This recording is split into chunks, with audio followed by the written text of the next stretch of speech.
அடை உட்காராத கோழியை அடை வைக்கிறது எப்படின்னு சொல்கிறேன். சேனலை மறக்காமல் சப்ஸ்கிரைப் பண்ணிக்கோங்க. உங்கள் கோழி வளர்க்குற ஃப்ரெண்டுக்கு ஷேர். நம்மக்கிட்ட லாஸ்ட்டாக பொறிச்ச செட்டு நல்லாவே ஆக்டிவாக இருக்குது. முழுசாக 2 மாதம் முடிஞ்சிச்சு.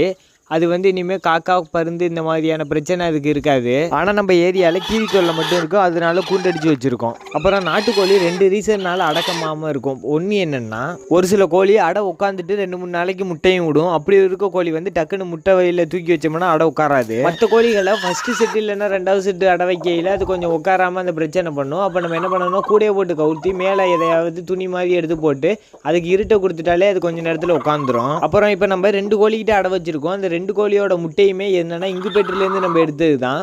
ஒரு கோழி கிட்டத்தட்ட ஒரு 10 நாளுக்கிட்ட அடையில் உட்காந்துருக்கு. இன்னொரு கோழி இன்றைக்கி தான் அடை வச்சுருக்கோம். ஆனால் முட்டை இன்னும் ஒரு 2-3 நாளில் பொரிச்சிடும். அப்புறம் ரீசெண்டாக பொரிச்ச கோழி கொஞ்சம் நல்ல ஆக்டிவாகவே இருக்குது. அதுக்கு பேப்பர்லாம் மாற்றிட்டு இன்றைக்கி வேலையை முடிச்சாச்சு. சேனல் மறக்காமல் சப்ஸ்கிரைப் பண்ணி வச்சுக்கோங்க. இதுக்கான வேக்சின் கொடுக்குறது, இதை வளர்ப்பை பற்றி அடுத்தடுத்து வீடியோ வரும்.